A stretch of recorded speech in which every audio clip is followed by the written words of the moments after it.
Do you really think those colorful candies and decorated lawn tunnels on Halloween are just for kids? Think again. Sometimes that cardboard maze leads you straight into a hole you can never climb out of. When I was only 9 years old, my parents finally let me go trick-or-treating on my own. I was with my best friend, Mikey.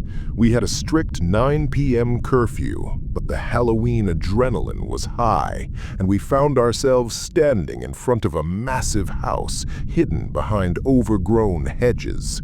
In these quiet American suburbs, houses are like islands, massive yards, and plenty of distance between neighbors. We rang the bell. A man in his mid-50s answered. He had thinning gray hair and a weird, twitchy mustache. He talked to us like we were toddlers, acting surprised that we didn't have a grown-up with us. Then he swung the door wide open. Inside the living room, he'd built this massive obstacle tunnel out of cardboard boxes and Halloween decorations. He gave us this crooked grin and said, "You want the king-size candy? You gotta crawl through the tunnel to get it." We were kids. We were greedy. We said yes. He ushered us inside and slowly closed the front door, staring out into the dark as it clicked shut. I went first, Mikey right behind me. We started crawling through the pitch-black tunnel, lit only by a few dim, flickering orange lights. Fake spiderwebs and plastic toys brushed against our faces. The tunnel ended in a small, cramped room with a note that read, "Candy is downstairs." The man was nowhere to be seen, but the basement door was open. As soon as we stepped down, the heavy wooden door slammed shut. We heard the deadbolt slide into place. We were trapped in a dark, empty basement. If this story is hitting home, hit that subscribe button right now, because the real nightmare was just beginning.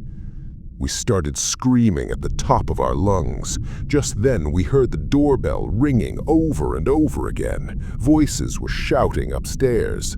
A few minutes later, the basement door flew open. A couple from the neighborhood ran down, grabbed us, and told us to run. As we sprinted through the living room, I saw the man standing over his cardboard tunnel, looking completely vacant. Our neighbor was calling him a sick freak as they dragged us out. They'd seen us go in from across the street and knew something wasn't right. The cops hauled him away that night, and Halloween was ruined for me forever. Fast forward 16 years. I'm an adult now, living in my own place.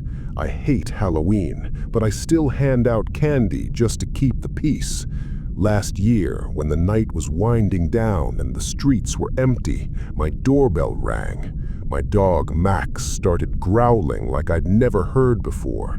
I opened the door and found someone in a massive, realistic gorilla costume. The mask was disturbing. It didn't look like a store-bought toy.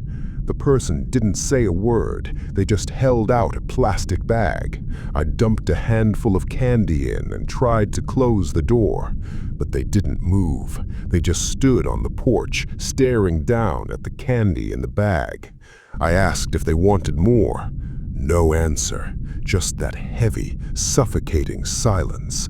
I finally slammed the door and locked it. A little while later, I heard a loud crash on my back patio. I looked out the window and saw my storage rack knocked over. There was no wind. I grabbed a flashlight and went out to check. That's when I noticed the door to my backyard shed was slightly ajar. I pushed it open, and my blood turned to ice. Sitting on a crate in the corner was that gorilla mask. I followed the beam of my light to the darkest corner of the shed. The man was standing there, facing the wall. He wasn't wearing the mask anymore. He wasn't a kid. He was a haggard, terrifying old man. I tried to back away silently, but suddenly his head snapped around 180 degrees to look at me. I screamed, slammed the shed door shut, and bolted for the house. By the time the police arrived, the gorilla man was gone. Max stayed by the back door all night, whimpering. I know that old man didn't just disappear. He's still out there, somewhere in the shadows, watching my window just like he did from behind those cardboard boxes 16 years ago. Halloween ends at midnight, but some monsters never leave.